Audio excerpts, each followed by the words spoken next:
This is the Jocko Underground Podcast, number 214. I'm sitting here with Echo Charles. We have questions from the field, and we have some answers. We have some recommendations. At a minimum, we have some courses of actions you can pursue to get you through the maze of life that Echo likes to talk about. It's true, bro. It's true. Yeah, let's get into it. All right, first question. Okay, I carry, and I'm also a brown belt in jiu-jitsu. Thankfully, I'd never found myself in a physical altercation on the street as an adult. But I do wonder if having a gun while getting into a fighting scenario would be a good thing.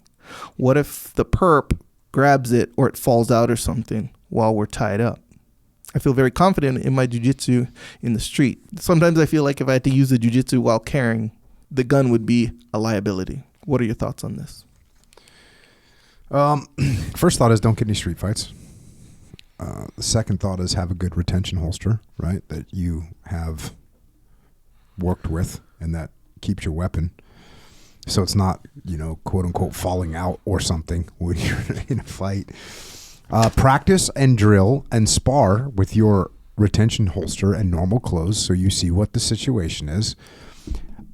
Don't get into street fights. Practice de-escalation. Avoid problematic areas. Walk away for some reason. Don't get into street fights. What if the perp grabs it? What if the perp has a knife? Then what are we doing? What if the perp has a gun? Then what are we doing? So it's kind of a weird what if. You're giving a worst case scenario to your own self, but not a worst case to the world, not a worst case scenario to the rest of the entire world. Right? Train so that you're ready, and then don't get any street fights. So you can see the trend here is don't get any street fights, especially when you're carrying. Why are you getting into a street fight when you're carrying? That's, again, somebody's got to grab a hold of you.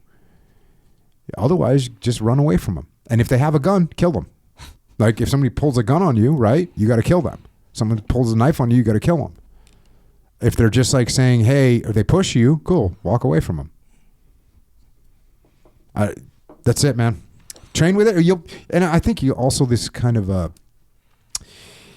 fear of the unknown.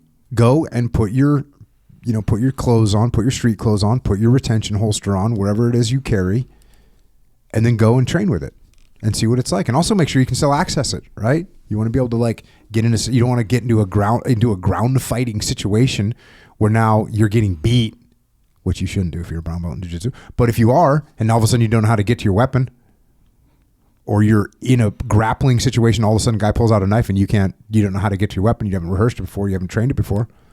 So do some training so that you're ready for that. What is it like to reach inside your waistband? What is it like to whatever type of carry you do? What is it like to get that butt pack open? Right? What I don't know what is it? What is you got the appendix carry? What's it like to get in there? So figure that out and train with it. And you should be good to go. That's what I got.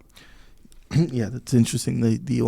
So it's like more of a comprehensive approach to everything rather than, hey, should you have your gun or should you not have your gun if you're getting into a fight with somebody kind of a thing. Yeah, it's for kind sure. of like, hey, let's back up even more than that and be like, wait, just like I said, like, why are you getting into fights? Yeah. You know what I'm saying? When you don't have to. Yeah, it does seem more cut and dry. Actually, I know a guy. I don't know if you know him. He's a black belt. And he was at my house.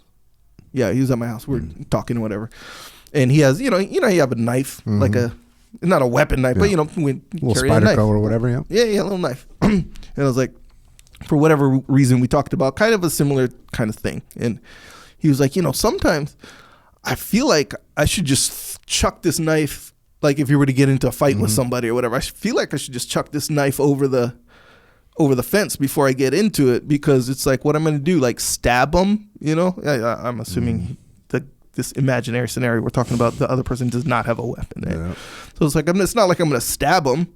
So it's like, now I just run the risk of him grabbing it at some point. I was like, oh yeah, that's true. That's a better argument than the gun one.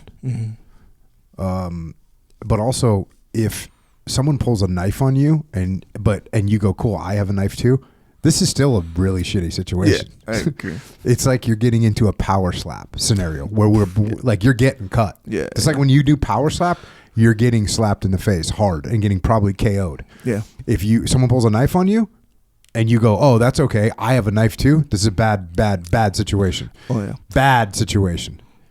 So that's why we're carrying a gun. We're not carrying a knife. Primary. That's not our primary weapon. Like, okay, you get a backup and you get a terrible situation and you have to pull your knife out.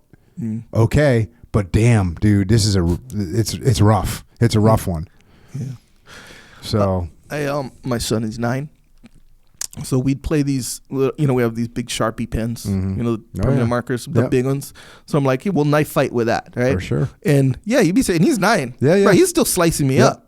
Yeah. So, I'm slicing him up worse. Yeah, of course. I'm just way more skilled Yeah, compared to him. But nonetheless, I'm getting sliced up on my arms or whatever. And then if you just do the math, like what if, and sometimes we look at little cuts, right, as like superficial cuts. It was no. If you have a knife, a for real knife, and you're in a for real fight, that's going to cut deep. So I remember, like, I'm looking at my arms. I'm like, if this cut deep, I couldn't use my, it would cut my tendons. You see what I'm saying? Yeah. Like, especially in an adult. And there's whole training protocol with knives, which you are not, you're not trying to do the stab to the heart. Yeah. You're just trying to cut their arms, cut what's exposed, cut their arms, and they're bleeding out nonetheless. Yeah. You catch an artery or a vein, you're bleeding out. And everyone's seen that I think it was in Australia where the dude just pulled out a knife, stabbed a guy in the neck. He just falls down. He's dead in a minute. Yeah. I saw just one boom, of those game before. over. Yeah.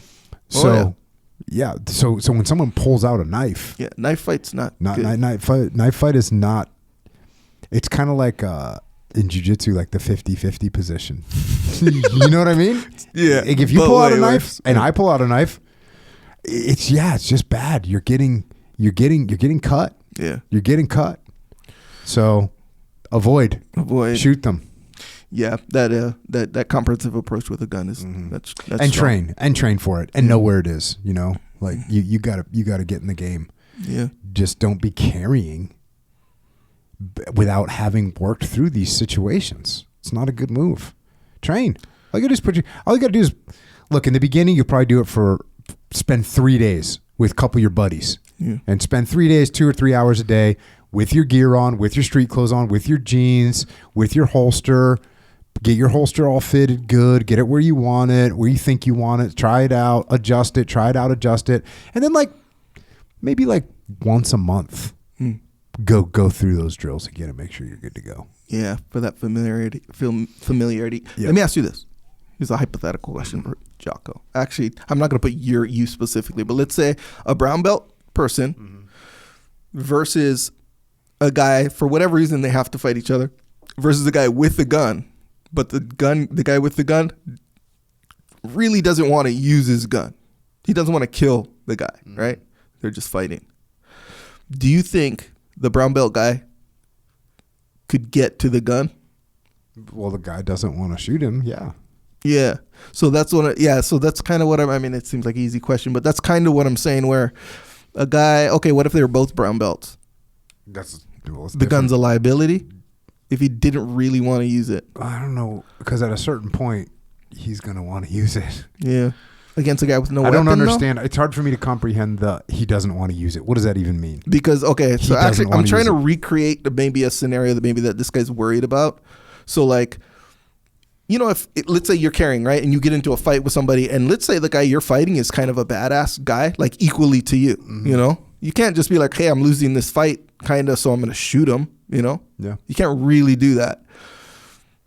Maybe sometimes you can, apparently. No, unless that guy now is going to kill me. Right. So we get into a fist fight, and he knocks me out, gets the mount, and punches me in the head 3 times, and stands up and goes, "Don't ever mess with me again," and starts walking away. Yes. I can't shoot that dude. Just lost. Yeah. Yeah. But if he's punching me.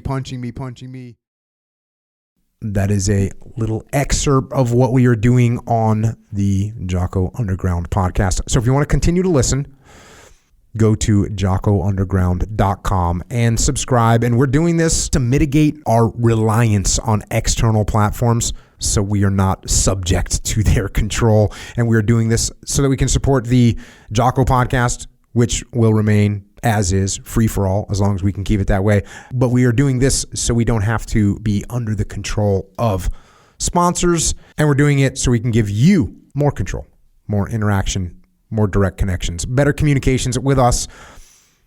And to do that, we're building a website right now where we'll be able to utilize to strengthen this legion of troopers that are in the game with us. So thank you. It's jockounderground.com. It costs $8.18 a month. And if you can't afford to support us, we can still support you. Just email assistance@jockounderground.com and we'll get you taken care of. Until then, we will see you mobilized underground.